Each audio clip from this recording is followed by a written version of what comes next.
कव्वाली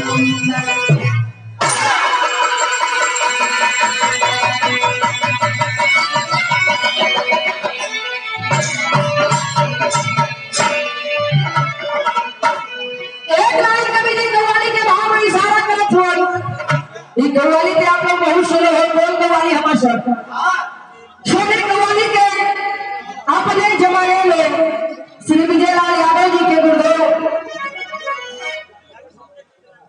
बड़े ही अंदाज से गावत रहे। कैसे गावत रहे मास्टर?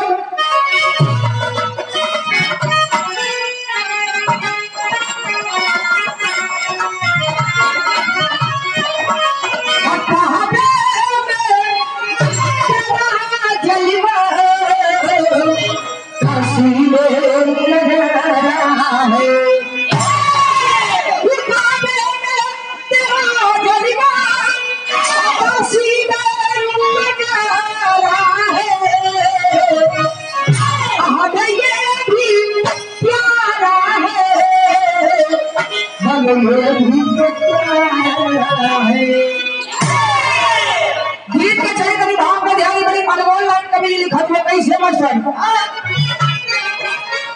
हारमोनियम काम हो या भैया, हारमोनियम काम हो तने से आपको ध्यान दे जरा बढ़ाओ कभी हारमोनियम कंट्रोल कर बता बोला।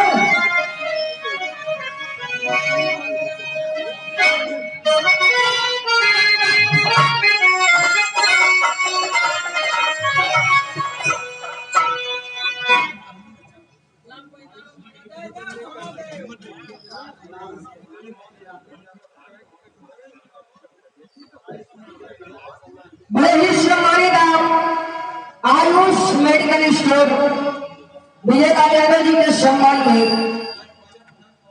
गंज ख्वाजा बदहानी आपके सम्मान में सोलर पथरे में मिला हुआ पुष्पहार और ये 500 रुपए का पुरस्कार। बहुत बहुत प्रणाम, सम्मेलन के बहुत बहुत प्रणाम।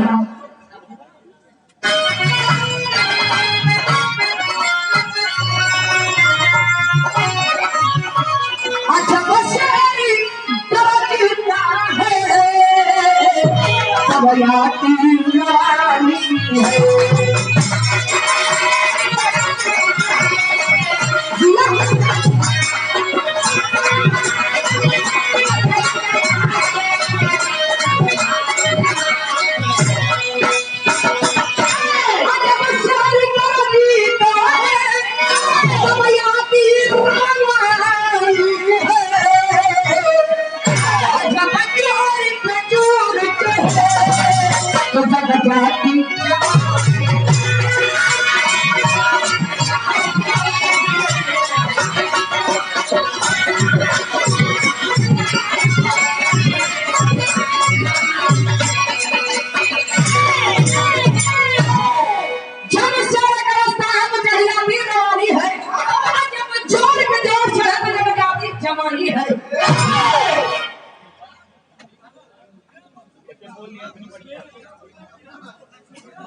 हमारे भावी प्रधान माननीय चंद्रलाल बसनी की धरती से 100 रुपए का पुरस्कार हुआ के बहुत बहुत प्रणाम, सम्मेलन के बहुत बहुत प्रणाम।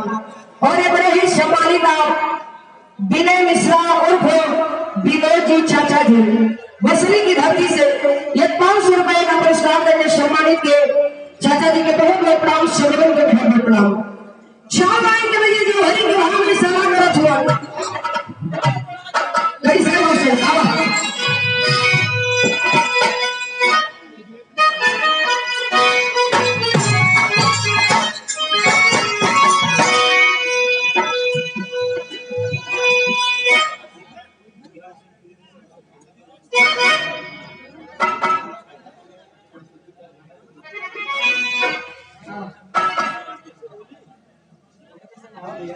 चलिए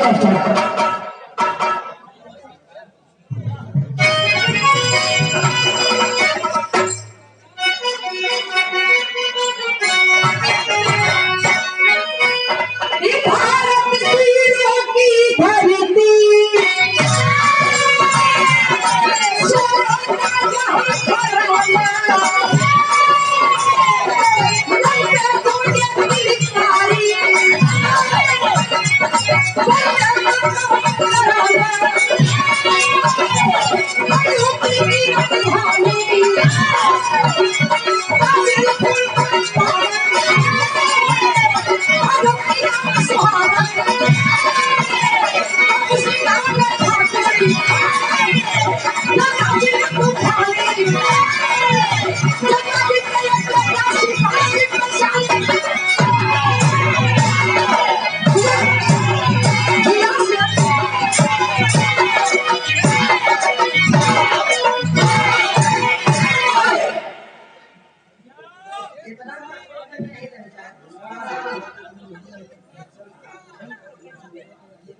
बड़े ही सम्मानित भोसरी ग्राम सभा के प्रधान जी मुलायम यादव प्रधान जी की तरफ से 500 रुपए का पुरस्कार। यहाँ के बहुत बहुत प्रणाम, सभी के बहुत बहुत प्रणाम। कहानी के समय की कहानी जिला तहसील फरीदपुर हरियाणा से जब थोड़ा सा आगे आप लोग सैदाबाद से 3 किलोमीटर है धमरी ग्राम सभा।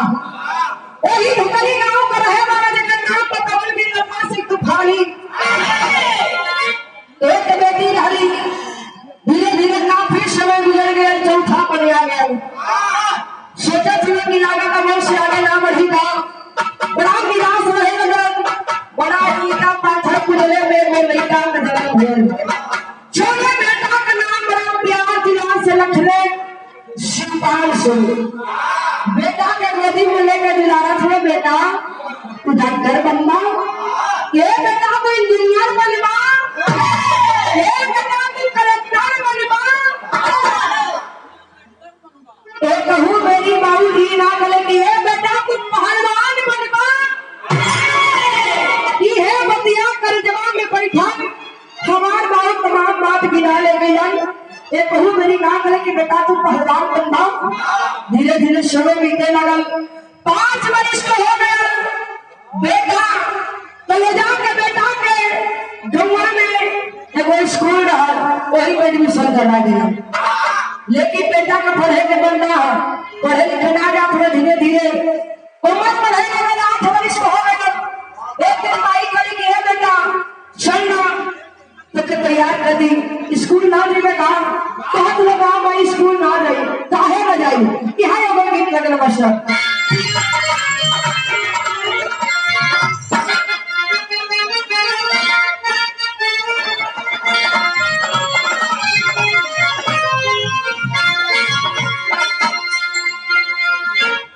गीत लिखा रहा श्री प्यारे लाल कवि जी के और स्वर श्री विजय लाल यादव जी के। किसी भक्त ने मां के दरबार में जाके मां को आवाज देने कहा है। क्या कहा है?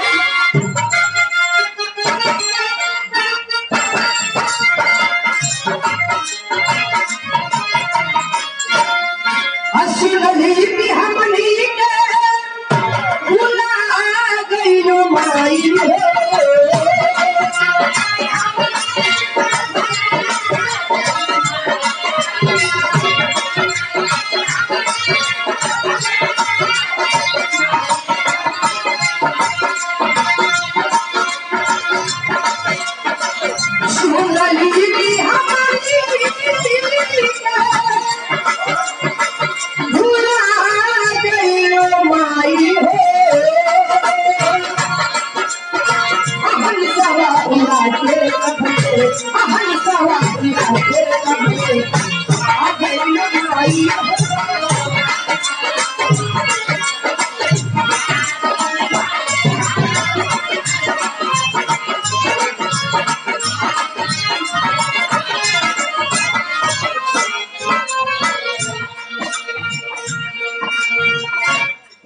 बड़े ही सम्मानित मां दुर्गा कमेटी की तरफ से मलिकार महोदय जी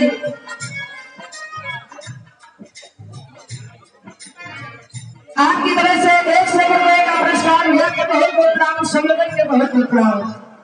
गीत के छोड़ी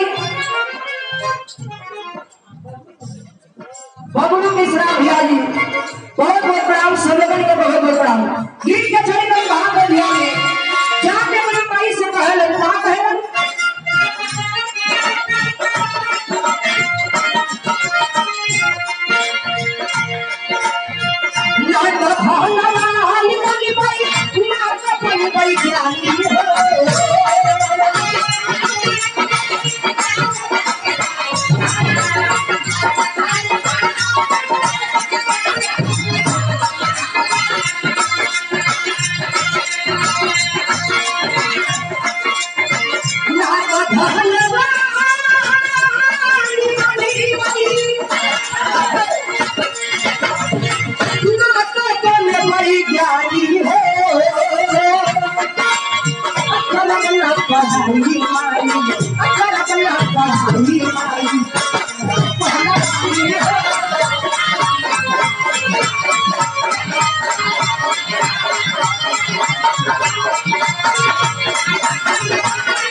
हमें पढ़ाई लिखाई ना करके तो बोले ज्ञानी विद्वान ना बने के हम क्यों मत पहलवानी बनाए पहलवानी करत के और हम पहलवान बने बड़ा क्रोध में हुआ वही क्रोध में काम औरी मेरे झूले कहा करो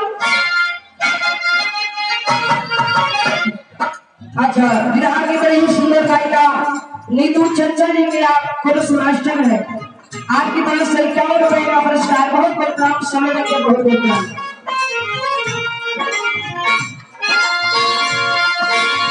सारा सारा दिन बकरी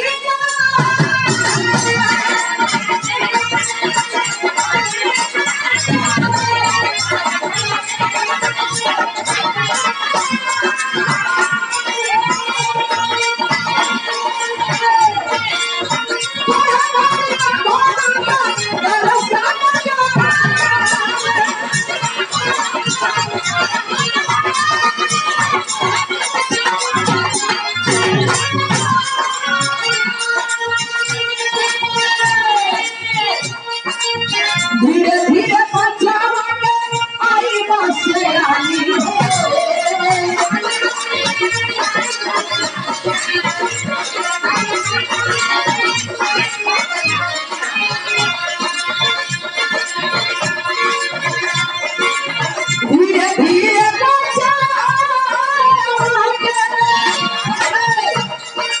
आई धीरे धीरे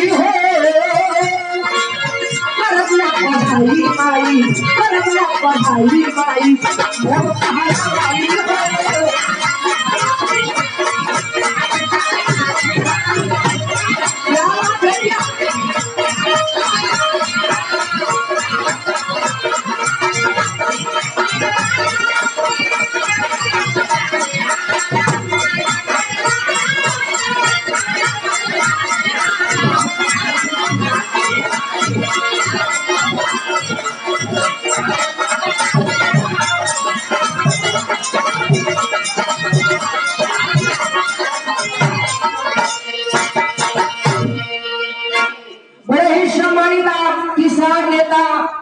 केदारनाथ यादव बसरी की धरती से 200 रुपए का पुरस्कार भैया के बहुत बहुत काम सम्मेलन के बहुत बहुत काम भैया इन्हें थोड़ा टेबल बढ़ावा बैलून बढ़ावा बार बार काम हो जाता मोटा हो जाता मशीन तो जुआर बहुत बढ़िया तरी टाइट रखा एकदम मोटा जाता है बड़े ही सम्मानित सुशील कुमार उर्फ बुलबुल बसरी की धरती से 100 रुपए का पुरस्कार भैया के बहुत बहुत प्रणाम सम्मेलन के बहुत बहुत प्रणाम बड़ा क्रोध में हो वही क्रोध में जाके कहे कि है भाई हमें पढ़ाई लिखाई ना करे के बने ज्ञानी विद्वान ना बने के हम हर का जतना पकड़ी डाली सब पकड़ी लेके छप गए जंगल में चाह के जंगल में बकरी चरावत हुए साथियों के साथ में रियाज पारत हुआ पहाड़ी में थमिया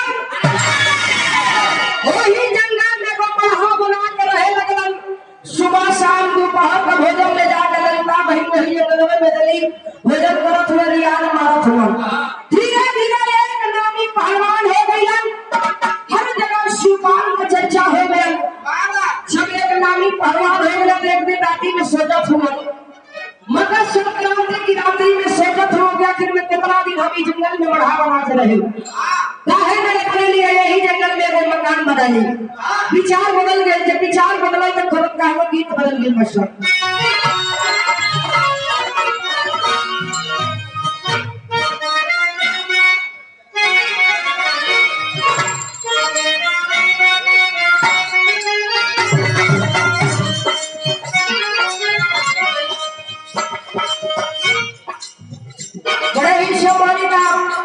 विनय मिश्रा और विनोद जी चाचा जी बसने की धरती से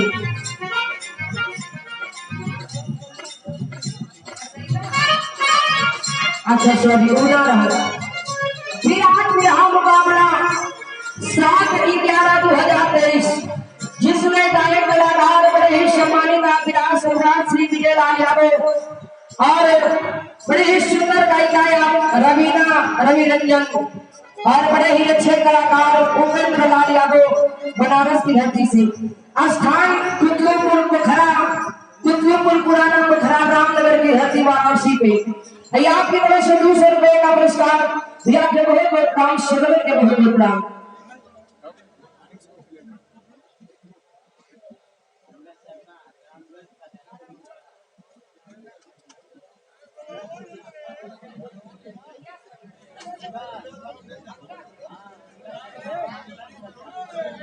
अंगद शर्मा 51 रुपए का पुरस्कार भैया के बहुत बहुत प्रणाम, सदन के बहुत बहुत प्रणाम।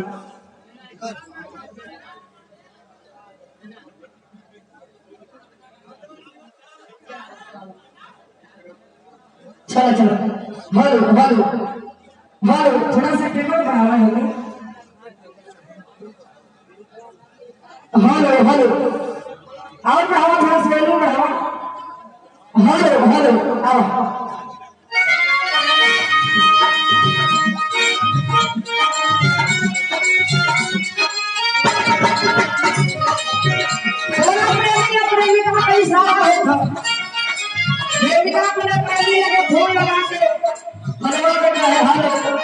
कैसे बड़ा ये जाने अब वही बोला है भैया और तो वाले खुला हेलो हेलो हेलो हेलो, या तो कोनो उधर का साउंड इधर घुमावे, आज इधर कम मिला थोड़ा, कोनो भी घुमाना चाहिए इधर का थोड़ा बहुत घुमाएगा। तू तो जनमे करे लगा कि बेटी घर में तुम्हारे तेरी चेहरा ना देखिला, तो आवाज ना सुनेगा तो हमारा मुश्किल हो जाएगा। चले काहे हो काहे हमरा कहे तोहरा से हमरा गाँव में हो गई हां हो गई हां इलू इलू हो गई हां। बतावे कहे का कहे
बड़े ही सम्मानित मुलायम प्रधान जी, आपकी तरफ से 100 रुपए का पुरस्कार बहुत बहुत प्रणाम, सभी को बहुत बहुत प्रणाम। और नीतू चंचल जी के तरफ से मास्टर सुंदर पंखुड़ियों में बना हुआ पुरस्कार 51 रुपए का पुरस्कार बहुत बहुत प्रणाम, सभी को बहुत बहुत प्रणाम। ठीक है चलिए मेरी भाव पे ध्यान दें, एक अलग आइटम लिखा हुआ है, लिखा हुआ है रसिया माल सीना सोचे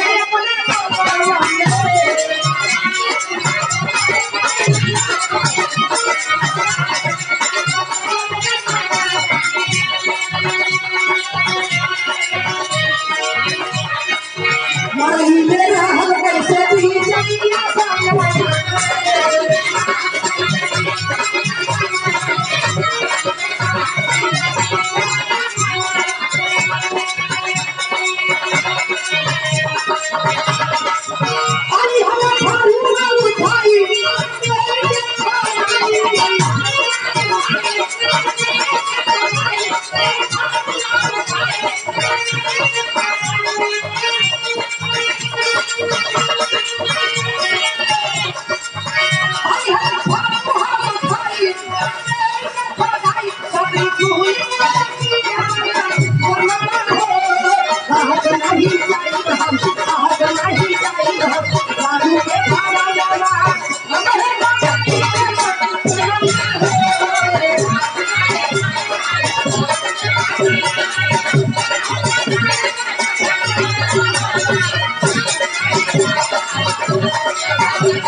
मकर संक्रांति की रात्रि में 12 बजे हाथ में फरमान है कि नहीं को खुदाई करे लगलन। यही नहीं को खुदाई करे लगलन। बगल में वो पीपल का बहुत बड़ा पेड़ है। भयंकर तूफान आया। वही तूफान के साथ वो भयंकर शैतान उतरल। शैतान उतरल जाकर सुपाल के हाथे से फलुआ छोड़ावे लगल। छतरी के जोर आजमावे लगल। दोनों में घमासान युद्ध चालू हो गया। आज दोनों में घमासान युद्ध चालू हो गई। इधर ललिता बहन भोजन लेके आई है। पेड़ के आड़े से छीन के देखत रही। आज जब युद्ध चालू हो गया, दाव कस के जब शिवपाल भव्य शैतान के मरले हुआ, एकदम चारों खाना चित्त हो गया। पैरवा पकड़ के रोने लगा कि ए बेटा, हम तो भगवान भोलेनाथ से भेजल हुआ दूत है, तुम्हारी परीक्षा ले आए रहे। नाम का पहलवान हुआ कि नाम का पहलवान हुआ? कि पहलवानी में तू पास हो गया। कि पहलवानी में तू पास हो गया। जवन निगोटा शैतान पहले रहे, वही निगोटा निकाल के शिवपाल के हाथों में दे के कले ए बेटा, इ निगोटा लगा के जो भी अखाड़े पे पहलवानी लड़े जाएगा, तब हो तो के कोई हरवा ना सकी। लेकिन एक बात पे ध्यान रखिए, ई भेद तब हो कोई से बताई हम। इतना करके शैतान गायब हो गए। और जब शैतान गायब हो गए, बहिरिया पर नजरिया पड़ता, तो जाके बहिरिया के समझावे जैसे मास्टर गीत बदल गया।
से वो बात कहो जो का कहन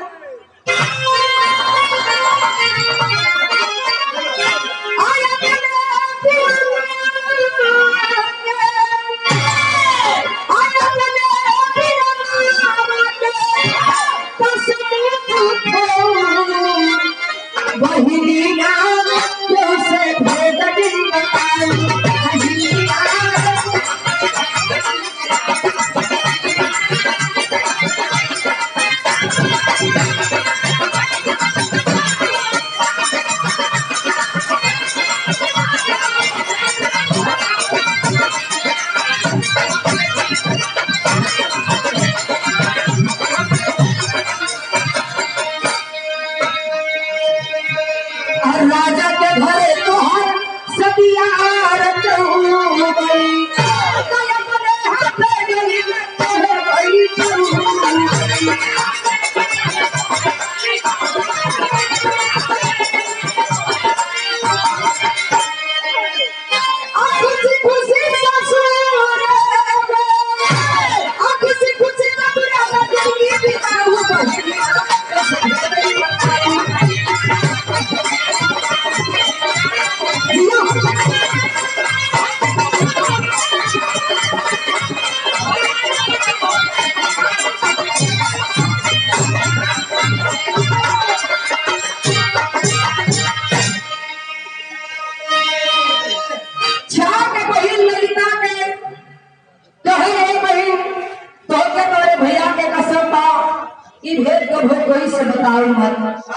बढ़िया घर में तो शादी रचाई।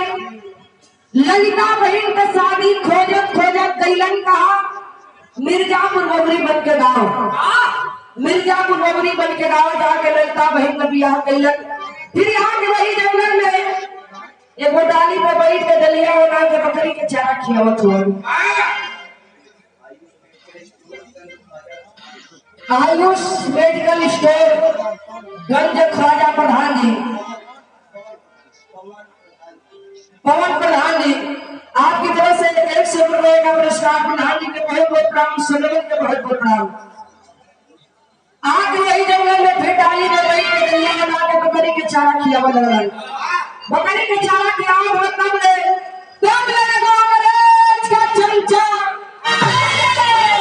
शिष्या नाम बताया गया लुट्टा सिंह पंजाबी। आता है उसी जंगल में, आवाज दे के बुलाता के मारे बकरी चराने वाले।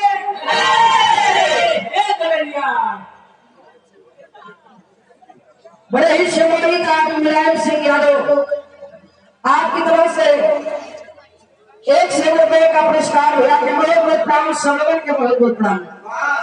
तो जरूरी है कि बकरी केवल गड़ेरिया चरावेला गड़ेरिया और का कहले ही ना पता ना पड़बा जुड़े जाओ वहीं से लड़का फंसाई ही खींच ले ही जब लड़का फंसाई तो मैं पूरा आनंद ही आनंद रहा।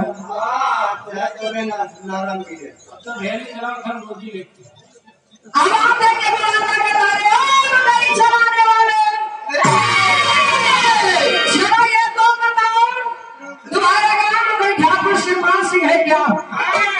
अब ठाकुर साहब सोचत हो कि हमरा के काय पूछत था क्या बुलाते हैं इधर आओ इधर आओ क्या बात है ये पूछ रहे हो? गए बताओ तो तुम्हारे गांव में कोई ठाकुर श्रीमान सिंह है क्या? ठाकुर साहब करे इधर आए हाँ आए ही डाल में बैठ के डाल और के मेरे बकरी के चारा खिला ठाकुर साहब को बुला के लाऊंगा। आज ही अंग्रेज के चमचा के डलिया पे भी ढोले डलिया से बबल लेकर डाल ऊपर हो गए एकदम ऊपर टंग गए। वही पे अंदाजा हो गया हो ना हो ये ठाकुर शिवपाल सिंह हुआ। वही जगह से आ गए कहे लगा ले महाराज उतार बना दे इधर से गिरे ना तो करोड़ करोड़ हड्डी मछली चूर हो जाएगी। इतना पर भी अंग्रेज के चमचा के ठाकुर शिवपाल सिंह अपने घरे लेके गए 6 महीना रखला। 6 महीना में खिया पिया के एकदम माठा पहलवान बना देले। 6 महीना के बाद अंग्रेज के तरफ से पहलवानी दंगल का ऐलान हो गया। ऐलान भइल कहा बख्शीबाग इलाहाबाद दारागंज में जे लुट्टा सिंह पंजाबी की हराई ओके 5 लाख रुपया पैसा हीरा जवाहरात के नाम में मिली। सभी बतिया सुनल है तब तैयारी करके शिवपाल सिंह चलना कैसे चलना हम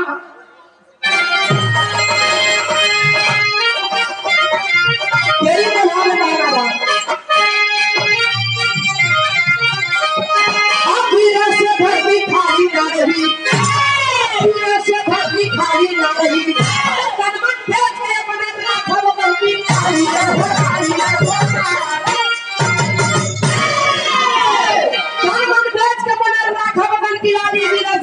खाली ना रही चढ़ गया खाने पे रियाज मारा तो जब तक की शरीर में पानी बा जब तक की शरीर में जान बा कैसे ही देश के सामने आई और इधर चढ़ गया खाने पे लुट्टा सिंह पंजाबी रियाज मारा था और इधर ठाकुर शिवपाल सिंह रियाज मारा हुआ। कैसे दाल मिले दाल खिंचे तुले दाल मिले ये दाल मिली भाग जब सारे के चपले वाले बच्चा ने खाना चिंत हो गए सिनेमा पे चढ़ के होमवर्क देले मुझे से खून फेंक देले। अब चलन हमें अंग्रेज के चमचा के हरा के आपन इनाम लेवे कैसे मिर्जापुर छलमिया के भाग पहरा बिहार में 5 मिनट दौड़ी भाग आखिरी चलता केवल 5 मिनट और आप लोग इंतजार करें। आया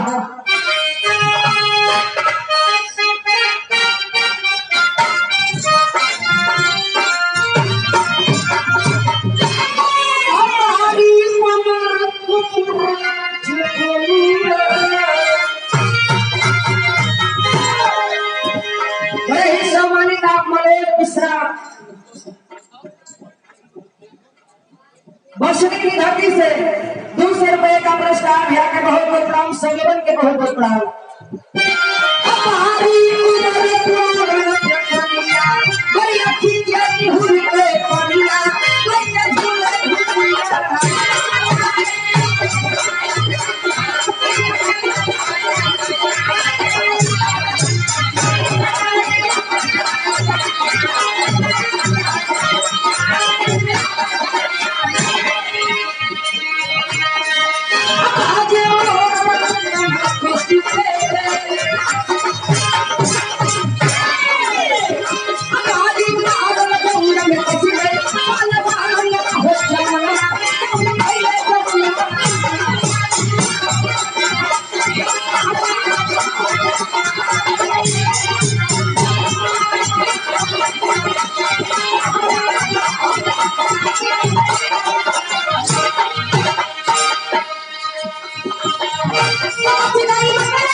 बड़े ही सम्मानित बुद्धू मिश्रा भैया जी 100 रुपए का पुरस्कार, बहुत बहुत प्रणाम, संगठन के बहुत बहुत प्रणाम।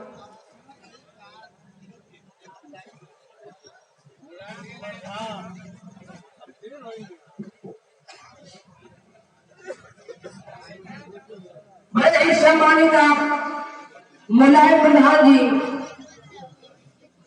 आपके सम्मान में 100 रुपए का पुरस्कार। भैया का कहना है कि आप पुनः फिर प्रधान होंगे इस पंचवर्षी में भी संभव है ना। एकदम माई के आशीर्वाद बना रहे कि मेरी प्रधान हुआ, फिर अगले पंचवर्षी में फिर प्रधान रहेगा। माई के आशीर्वाद यहाँ पे बने रहे। बहुत बहुत प्रणाम, संगठन के बहुत बहुत प्रणाम। चलो इनाम लगे 5 गांव, तमाम रुपया पैसा हीरा जवाहरात इनाम में मिलल। इनाम लेके घरे आ गए, घरे आ गए। यहाँ कहानी यही जगह छोड़ी, कहानी आगे बढ़ल। कहा मिर्जापुर मौनी बन के नाम, जितना पहलवान ठाकुर साहब रहे से कम ललिता बहिना रही। ललिता बहन जब 4 बजे भोरहरी में उठे, पहले के जमाने में जो गन्ना पेरे वाला कोल्हू रहा पत्थर वाला, 4-6 जने उड़े लगे तब जाकर इधर उधर 10 बजे उठे। ललिता बहन अकेले 4 बजे भोरहरी में जब जाकर पत्थर वाला कोल्हू को लेके तरह से तरफ भोग कर दे। कई दिन परिवार वाले बड़ा परेशान हुए। एक दिन ललिता के सासू जी पहरा पड़ली हो, और जब देखली देख के ललिता के पति से बतौली, जब ललिता के पति पूछे लगलन तो ललिता कहले हमें पहलवान का देखत हुआ, हमें पहलवान का देखत हुआ, हमसे ज्यादा पहलवान हमारा शिकार हुआ, जेके शैतान बिहार के वरदान में निगोटा देलेगा। अरे बाप रे बाप, एक ही पल में पूरा पलवे खोल देले। कहा जाला औरतन के पेट में भोजन पच जाला, एगो बात ना पचेला। कोनो बात सुनिए ना, कहीं जानू हो गई, जानू जानू हो गई, एक फला ना खिलाना जब लतिया में छोड़ जाला ना, तेरा में हरिया ना जानी कौन सी पतिया आ गई। देखा तो हो के हम अपन समझ के बता थी, कोई से मत बताओ, कोई से बताते ना है, पूरा गांव हल्ला हो गया। यही सब होली मेहरारू। हां मेहरारू बहुत खराब जात होली।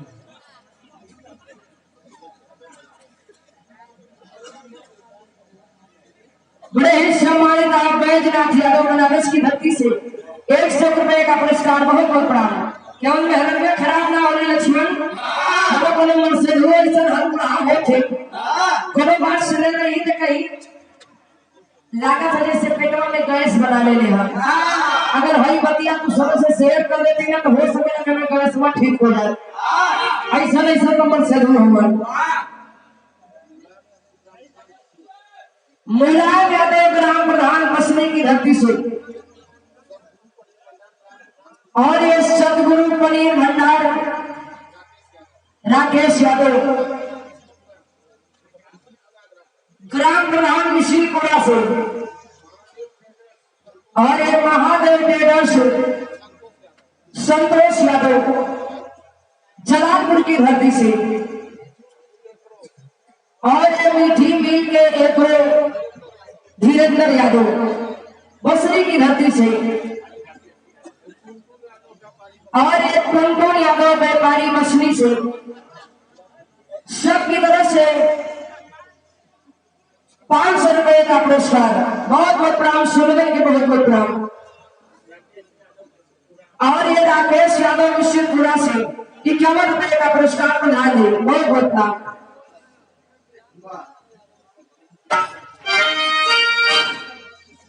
यही सच्चाई पता चलन बहनोई साहब चिट्ठी लिखलन सुल्तान सिंह के नाम।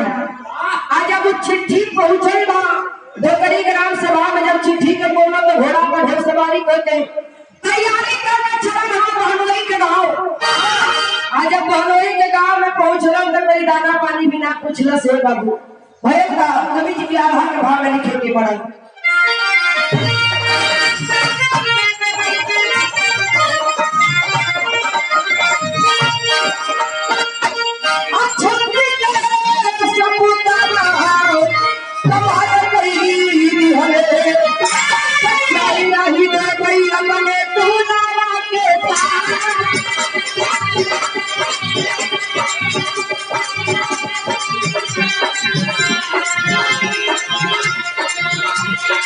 और एक ग्राम प्रधान गुलाब यादव बसरी की धरती से 500 रुपए का पुरस्कार। बहुत बहुत प्राण सुनने के बहुत बहुत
राकेश जी आपकी तरफ से 51 रुपए का पुरस्कार। बहुत बहुत प्रणाम सर्वमन के बहुत बहुत प्रणाम।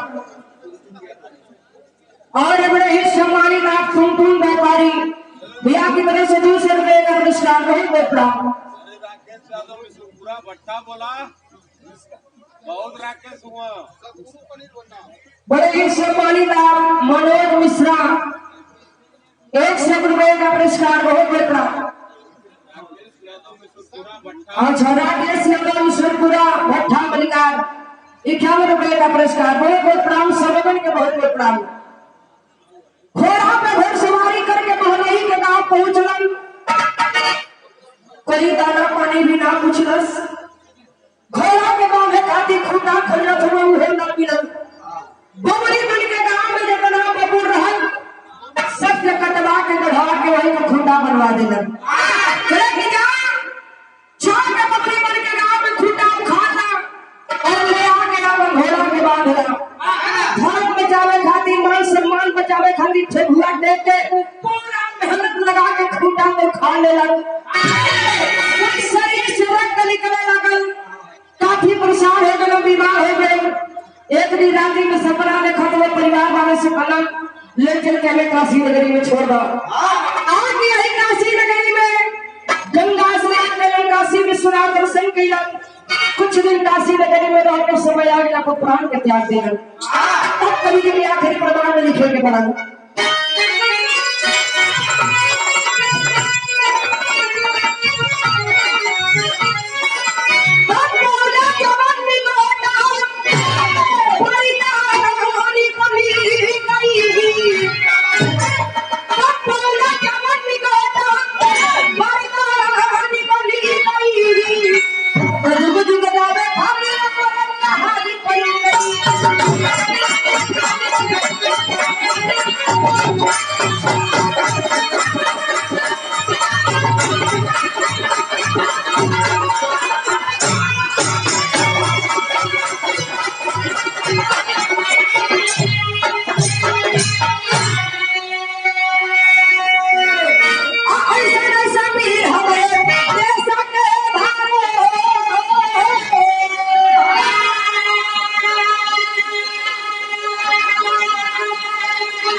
बड़े ही सम्मानीदार जयप्रकाश जी रामपुर की धरती से ₹100 का पुरस्कार। भैया के बहुत बहुत प्रणाम, सर्वजन के बहुत बहुत प्रणाम।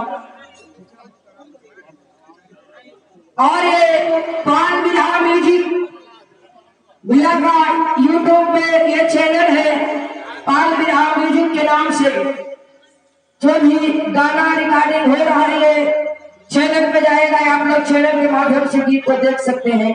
लेकिन आप लोग यूट्यूबर भैया लोगों से कहीं निवेदन बा, देखा काफी कलाकार इस समय मना करत हुए कि देखा चैनल मत लगावा, लेकिन हमन का वो विचार ना है। जैसे हम लोग 4 पैसा कमाते हैं वैसे यूट्यूबर भैया लोग भी 4 पैसा कमाते हुए, उससे पाबंदी ना होना चाहिए। लेकिन एक निवेदन आप लोग करी, जवन कलाकार का जवने नहीं तोले लिख दे थोड़ा अपन चैनल चलावे खातिर। इतने कलाकार का निवेदन भी है यूट्यूबर भैया लोग। ये भैया की तरफ से ₹51 का पुरस्कार। बहुत बहुत प्रणाम, सर्वजन के बहुत बहुत प्रणाम। और ये राकेश यादव शिवपुरा प्रधान जी भट्टा मलदार ₹51 का पुरस्कार। बहुत बहुत प्रणाम, सर्वजन के बहुत बहुत प्रणाम। यही काशी नगरी में आके गंगा स्नान कइलन, काशी विश्वनाथ दर्शन कइलन। समय आ गए ठाकुर साहब अपन प्राण के त्याग दिलन। धरती माता की गोद में जन्म लिए, धरती माता की शान बचाते बचाते धरती माता की गोद में समा ही ले लिए। आखिरी प्रभाव में गुरु महाराज का परिचय का कहना बात